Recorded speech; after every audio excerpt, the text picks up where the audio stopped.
Cross পাড়ে দিবে, গুম করে দিবে, এরকম ওর মতো একটা ছেলে না থাকলে কি হবে, এগুলো বলার কারণে আমার ফ্যামিলি ভয় পেয়ে তাদেরকে বলে যে হ্যাঁ ঠিক আছে, আমরা এই একবারে এই পরিমাণ টাকা পারবো না, আমরা কিস্তিতে এইভাবে ভেঙে ভেঙে আপনাদেরকে আমরা দেওয়ার চেষ্টা করবো, কিন্তু আমাদেরকে সময় দেন। এইভাবে করে করে সেখান থেকে টোটাল 6 কিস্তিতে এই যারা ছিলেন তারা টোটাল 4 কোটি টাকা আমার পরিবারের কাছ থেকে নেয়। আমাকে মেরে ফেলার ভয় দেখানো হয়েছে, আমার ওয়াইফকে, আমার বাবা মাকে গ্রেফতার করবো, এই ধরনের ভয় কেন দেখানো হয়েছে? 1.5-2 ঘন্টা পিটানোর পরে একটা ওষুধ দেওয়ার মতো মানবিক চিন্তা ভাবনাও ওনাদের ছিল না। মানে আমি কি এমন ওনাদের সাথে কি কোনো ব্যক্তিগত শত্রুতা ছিল আমার? যমুনা ইলেকট্রনিক্স ঈদে ডাবল খুশি অফার সিজন 3, যে কোনো পণ্য কিনলেই পাচ্ছেন নিশ্চিত ঈদ উপহার। কোনো জিডি ছিল না, কোনো মামলা ছিল না, যে মামলায় গ্রেফতার দেখানো সেটার এজাহারে আমার নাম নাই। তাহলে কি তদন্ত হইলো আপনারা বলেন, আপনারা দেখবেন এটা? আমি তো মনে করি যে শুধুমাত্র আমার মা বাবাকে এবং আমার ওয়াইফকে, আমার বাসার মুরব্বীদের ভয় দেখানোর জন্য, তাদেরকে টেরর সৃষ্টি করার জন্য, যাতে পরবর্তীতে তাদের যে পূর্ব পরিকল্পনা, যে পরিকল্পনায় তারা আমার বাসায় এসেছিল সেটা সাকসেসফুল করা যায়। না হলে আমি আপনাদেরকে রিকোয়েস্ট করি, আমি যে বাসায় থাকি 10 বছর ধরে, 2014 সাল থেকে শান্তিনগরে গ্রিন পিস অ্যাপার্টমেন্টে, আপনারা দয়া করে ওখানে যাবেন, সিকিউরিটিদের সাথে কথা বলবেন, মসজিদের ইমাম মুয়াজ্জিনদের সাথে কথা বলবেন, আপনারা ফ্ল্যাট মালিক সমিতির সভাপতিদের সাথে কথা বলবেন, ম্যানেজারদের সাথে কথা বলবেন, আমার সঙ্গে জিজ্ঞেস করবেন যে আমি কি কোন পর্যায়ের মানুষ। আমার ওই বাসা থেকে, বাসার বারান্দা থেকে সিআইডি অফিসের বিল্ডিং দেখা যায়।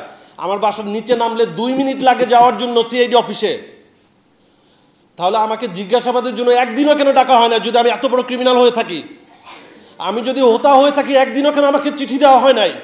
একটা দিনও কেন আমাকে ফোন করা হয় নাই যে আপনার বিরুদ্ধে এই অভিযোগ আছে, আপনি আসেন? আপনারা তো অনেককেই ডাকছেন, একাধিকবার করে অনেককেই ডাকছেন। হ্যাঁ, অভিযোগ থাকতে পারে, আমি এরকম একটা প্রতিষ্ঠান চালাই, আমি রাজনীতির সাথে জড়িত, সবাই আমাকে পছন্দ করবে, সবাই আমাকে ভালো বলবে, সেটা আমি বলি না, থাকতে পারে। কিন্তু আপনার তদন্তের প্রক্রিয়ার মধ্যে কি এটা পড়ে না যে যার নামে অভিযোগ আসছে তাকে একটু জিজ্ঞাসাবাদ করি, তার কি বক্তব্য? আপনারা খোঁজ নিয়ে থাকেন, একটা বারও আমাকে জীবনে কোনো দিন এই সিআইডি থেকে অথবা কোনো পুলিশ থেকে, কোনো থানা থেকে কোনো দিন ডাকা হয় নাই, না ভার্বালি, না চিঠি দিয়ে, কোনো দিনই না। তাহলে আপনারা এত এত জনকে 3বার 4বার করে ডাকলেন, আমাকে একবারও ডাকলেন না, একদিনও। আমার 2 মিনিট লাগে বাসার নিচে নামলে সিআইডিতে, বিল্ডিংটাতে যেতে গ্রিন পিস থেকে। একটা দিনও আপনাদের মনে হইল না কি এত, মানে আপনাদের তাগাদা ছিল, কি এত আর্জেন্সি ছিল যে এই ডাকার মতো সময় আপনাদের ছিল না? অথচ দেখেন এখানে আরও যেসব বিষয় হয়েছে সেখানে তাদেরকে একাধিকবার এই অফিসে ডাকা হয়েছে, কোনোদিন ডাকা না আমাকে এখান থেকে নিয়ে গেল, বাসা থেকে নিয়ে গেল। নিয়ে যাওয়ার সময় আমার বাসায় যত ধরনের ডকুমেন্ট ছিল, আমার পাসপোর্ট থেকে শুরু করে আমার ওয়াইফের পাসপোর্ট, আমার বড় ছেলের পাসপোর্ট একটা কালো ব্যাগে ছিল, সমস্ত আমার অফিসিয়াল ডকুমেন্ট, ইভেন আমার ট্যাক্সের যত কাগজপত্র থেকে শুরু করে আমার যা যা কিছু প্রয়োজনীয়, আমি একটা কালো ব্যাগে সবসময় রাখতাম। এই ব্যাগটা একটা আলমারির ভিতরে ছিল, এই আলমারিটাতে আমি তালা দেওয়ার প্রয়োজনও মনে করি নাই। ওনাদেরকে জিজ্ঞেস করে দেখবেন, টান দিছে, খুলে গেছে। আমি এখানে হাইড অ্যান্ড সিকের কিছু নেই, মানুষ জীবন এক একজন এক একভাবে দেখে। আমার কাছে এটা মনে হয় না আমার সব ঠিক আছে, আমি এখানে, আমার কাছে মনে হয় না। এই ব্যাগটা তারা নিল এবং আমার ফ্যামিলির মুরব্বীরা সবাই, আমার মা ফ্লোরে বসে কান্না করতেছে, গড়াগড়ি খাচ্ছে, আমার নানি শাশুড়ি ছিল, সবাই কান্নাকাটি করছে, কারণ তাদের এই মানে এই এক্সপিরিয়েন্স, এই ধরনের বিষয়, এটা তারা অভ্যস্ত না। তাদের প্রশ্ন হচ্ছে যে আমার এখান থেকে এত ভালো রেজাল্ট করে কিভাবে, এত চান্স পায় কিভাবে? তো আমি তাদেরকে বললাম যে দেখেন, শুধু আমার প্রতিষ্ঠান না, তো অন্য আরও অনেক প্রতিষ্ঠান আছে যেখান থেকে আমার থেকে বেশি চান্স পায়। তো মানে আমি এবং তাদেরকে বললাম যে আমার প্রতিষ্ঠানের মধ্যে আমি এইভাবে পড়াই, কিছু কিছু মেইন বইটা পড়াই, তারা এগুলোতে সন্তুষ্ট না, এটাতে সন্তুষ্ট না। এগুলো বলি আমাকে আরও 2টা করে বাড়ি দেয়, একটা করে জোরে বাড়ি দেয়। তো এরকম 40-50 মিনিটের মতো আমাকে পিটানোর পরে আমি আসলে, আমার কোনো এনার্জি ছিল না, এবং একটা সময় যখন বাড়ি দিচ্ছিল আমি আসলে আমার কোনো মানে ফিলিং কাজ করতেছিল না, মানে মানে ব্যথা লাগবে যে ব্যথা লাগতেছিল না এই পুরো আমার এই বাটক থেকে শুরু করে থাই পুরাটা। তো পরে একসময় আমি ফ্লোরে পড়ে যাই, পড়ে যাওয়ার পরে গালাগালি করতেছে যে আমি নাকি ভং ধরছি, অভিনয় করছি। কেস পড়া কেউ একজন চোখ তখন বাঁধা, আমাকে পেটের মধ্যে লাথি লাগতেছে, বুকে লাথি লাগতেছে যে দাঁড়া, তুই যদি পড়া শোয়া অবস্থায় থাকস তোকে আরও মারবো, তুই দাঁড়া। তো আমি খুব কষ্ট করে আমি দাঁড়ানোর চেষ্টা করলাম, আমার পা কাঁপতেছে বা পা দাঁড়াতে পারছি না, আমার পা ভাত হয়ে যাচ্ছে। তো পরে আমি ওনাদের কাছে লিটারালি মাপ চাচ্ছিলাম আমি যে আমাকে মারবেন না, মানে আমাকে কি কারণে আপনারা কি জানতে চাচ্ছেন আমাকে সেটা বলেন, যদি আপনাদের কোনো অভিযোগ থাকে আমার বিরুদ্ধে আমি সেটার ব্যাখ্যা দেই, আপনাদের পছন্দ হইতে পারে না হইতে পারে, বলে যে না তুই কি করস, তুই কি কি আকামের সাথে জড়িত এটা বল। আমি বললাম ধরেন আমি যদি এখন কিছু বলি, আমার চোখ বাঁধা, আমি বলতেছি কাঁদতে কাঁদতে বলতেছি যে আমি যদি এখন কিছু বলি আমাকে সম্পূর্ণ বানায় বলতে হবে, এবং সেটা আপনাদের সাথে নাও মিলতে পারে, আপনারা তো আমাকে আরও মারবেন। কোনো অভিযোগ থাকলে আমাকে বলেন, আমি সেটা আমার কোনো যদি ব্যাখ্যা থাকে আমি দেই, আপনারা ক্রস চেক করেন না, এটা না। এরপর এই অবস্থায় আমি দাঁড়াইতে পারি না কেন সোজা হয়ে, এই জন্য মারতেছে, মানে আমি কেন দাঁড়াইতে পারতেছি না সোজা হয়ে। 1.5-2 ঘন্টা পিটানোর পরে একটা ওষুধ দেওয়ার মতো মানবিক চিন্তা ভাবনাও ওনাদের ছিল না। মানে আমি কি এমন ওনাদের সাথে কি কোনো ব্যক্তিগত শত্রুতা ছিল আমার, যে আমি ওনাদের কোনো ক্ষতি করছি? ছিল না তো, আমি তো কাউকেই পূর্ব পরিচিত না কেউ।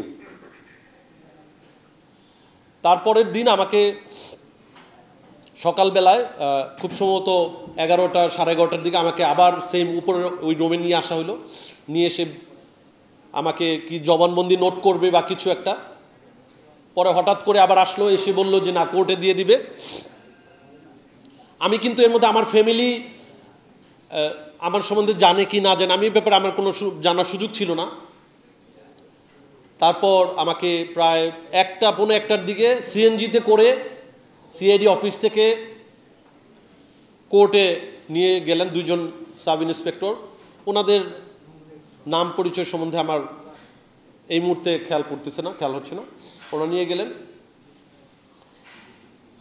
আমি আপনাদেরকে রিকোয়েস্ট করব আপনারা তদন্ত করে দেখেন, আমি এমবিবিএস পাস করা অবস্থায় ছিলাম, ওনাদের কাছে সেই তথ্য ছিল না।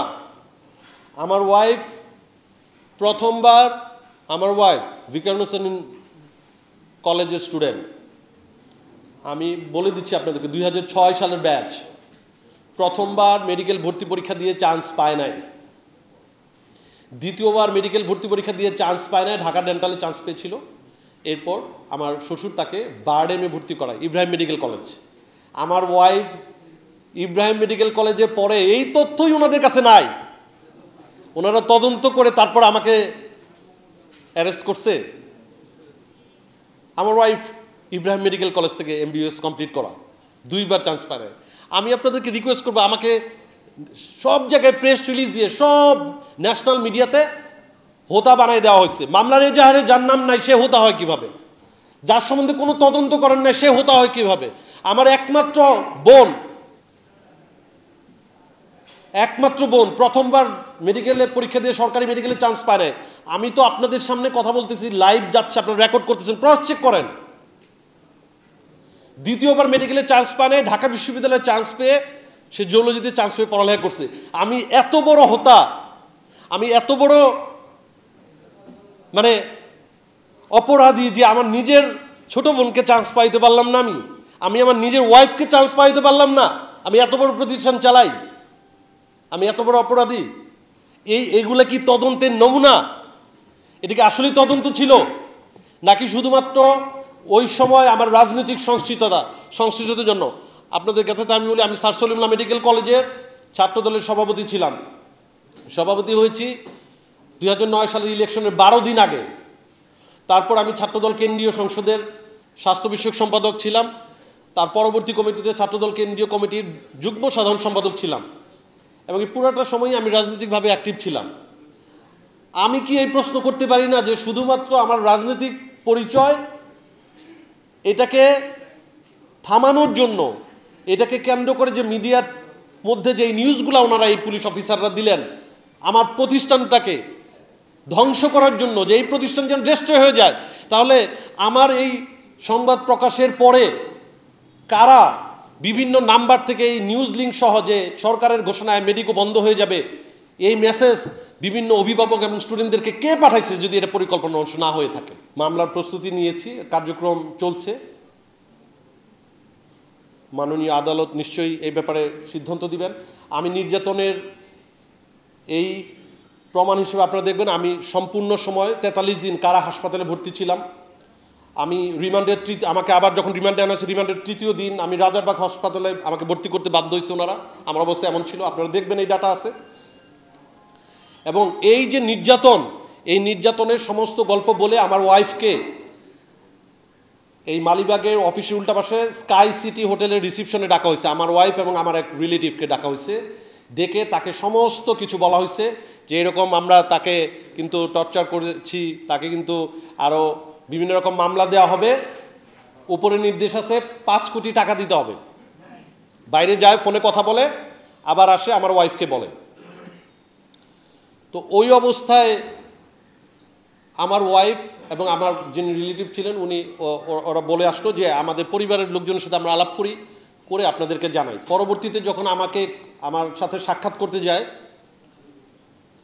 আমার কারাবাসের সময় যখন সাক্ষাৎ করতে যায় তখন এবং তার পূর্বেও কোর্টে যখন আমাকে উঠানো হয়েছিল, ওই সময় আমি আমার ওয়াইফকে আমার পুরা যে টর্চার করা হয়েছে পুরো ডিটেলসটা আমি বলতে পারিনি, যতটুকু সম্ভব কাঁদতেছিলাম আর বলতেছিলাম যে আমাকে এইভাবে ফ্লোরে ফেলে পিটানো হয়েছে। তো সব কিছু মিলিয়ে আমার রাজনৈতিক সংশ্লিষ্টতা সব কিছু মিলিয়ে এবং তারা যেগুলো বলছে যে ক্রস পাড়ে দিবে, গুম করে দিবে, এরকম ওর মতো একটা ছেলে না থাকলে কি হবে, এগুলো বলার কারণে আমার ফ্যামিলি ভয় পেয়ে তাদেরকে বলে যে হ্যাঁ ঠিক আছে, আমরা এই একবারে এই পরিমাণ টাকা পারবো না, আমরা কিস্তিতে এইভাবে ভেঙে ভেঙে আপনাদেরকে আমরা দেওয়ার চেষ্টা করব, কিন্তু আমাদেরকে সময় দেন। এইভাবে করে সেখান থেকে টোটাল 6 কিস্তিতে এই যারা ছিলেন তারা টোটাল 4 কোটি টাকা আমার পরিবারের কাছ থেকে নেয়, যার মধ্যে আমি রিমান্ডে থাকা অবস্থায়, ওনাদের হেফাজতে থাকা অবস্থায় 1.5 কোটি, এবং পরবর্তীতে আমি যখন কারাগারের ভিতরে ছিলাম তখন 1.5 কোটি, তারপরে আমি বের হয়ে আসার পরে আবার 1 কোটি টাকা, এটা 6 বারে নিয়েছেন। এবং এই যেহেতু আমি মামলা করেছি, তদন্ত যারা করবেন তাদেরকে আমি সমস্ত তথ্যগুলো দিব। আমি যাতে আপনাদেরকে যা বলতেছি, এই টাকাগুলো সব আগারগাঁও আইসিটি ভবনের সামনে যে রাস্তা, পাসপোর্ট অফিস, বেতার ভবনের এই রাস্তার আশেপাশ থেকে আমার আজকে যে মামলায় যাকে আসামি করছি সাব ইন্সপেক্টর মেহেদি হাসান, উনি ওনার নিজের গাড়ি দিয়ে ওনার যে ড্রাইভার তার মাধ্যমে এগুলো নিয়ে গিয়েছেন। এগুলো আমি তদন্তকারী সংস্থার কাছে আমি এগুলো সব কিছু দিব। এবং আমি রিকোয়েস্ট করব 4 আগস্ট 2023 শুক্রবার রাত 8টা থেকে 10টা যদি আপনাদের আমি চেষ্টা করেছি ফুটেজ নেওয়ার জন্য, কিন্তু হোটেল কর্তৃপক্ষ ইন্টেলিজেন্স ছাড়া বা আপনাদের যারা সাংবাদিক তারা ছাড়া এভাবে ফুটেজ তারা দিবে না, দেয় না আমাকে। স্কাই সিটি হোটেল যেটা মালিবাগে, সেটার ফুটেজ আপনারা কালেক্ট করেন। আমার ওয়াইফকে কেন ডাকা হয়েছিল, আমার ওয়াইফকে ওখানে ডেকে কেন আমাকে মেরে ফেলার ভয় দেখানো হয়েছে, আমার ওয়াইফকে আমার বাবা মাকে গ্রেফতার করবো এই ধরনের ভয় কেন দেখানো হয়েছে, আপনারা এটা তদন্ত করবেন, আমি আপনাদেরকে বিনীত অনুরোধ করব। এবং তাদেরকে 4 কোটি দেওয়ার পর আমি যখন বের হওয়ার পরে তাদেরকে আমার পক্ষ থেকে বলা হলো যে প্লিজ আমার পক্ষে আর সম্ভব না, আপনাদের কাছে সমস্ত ডাটা আছে, আমার সব পেপারস নিয়ে গেছেন, যদি আমার ট্যাক্স ফাইলের বাইরে কোনো ধরনের আপনাদের কোনো অর্থের উৎস বা তথ্য যদি থাকে বলেন, আপনারা নিয়ে যান, আমাকে বাঁচান, আমাকে এইভাবে আর হয়রানি করবেন না। কিন্তু তাদের কথা হচ্ছে যে না, এটা দেখায় দেয় যে এইটার দলিল নিয়ে যাও, এটা বিক্রি করো, এইটার কাগজ নিয়ে যাও তোমাদের, এটা এইভাবে করে কাগজ আটকায়, একটা দেয়, এইভাবে আমাকে বিক্রি করার জন্য বলে। আমাকে বিক্রি করার জন্য যিনি মামলার আয়ও ছিলেন জুয়েল চাকমা, উনি আমার ভাতিজা যে তাদের সাথে যোগাযোগ করতো, কথা বলতো, তাকে এটা দিচ্ছিল বারবার করে। এরপরে দেখেন আমি তাদেরকে টাকা দিই না বলে ডিসেম্বরে 2023 ডিসেম্বরে এসে আমার ব্যাঙ্ক অ্যাকাউন্ট ফ্রিজ করে দিল, সব ব্যাঙ্ক অ্যাকাউন্ট ফ্রিজ, কোনো ধরনের চিঠি নাই, কোনো কোর্টের কোনো কিছু নাই, ঠিক আছে তাদের হয়তো এখতিয়ার থাকতে পারে, সেই নিয়মে করেছে। আমি আমার ব্যাংকে যাই, আমার প্রতিষ্ঠানের ব্যাংকে যাই, ব্যাংক বলে যে না, এটা হায়ার অথরিটি থেকে নির্দেশ আসছে, আমাদের কোনো তথ্য দেওয়ার সুযোগ নেই। সেই ডাটা আছে, ব্যাংক অ্যাকাউন্ট ফ্রিজ করা হয়েছে।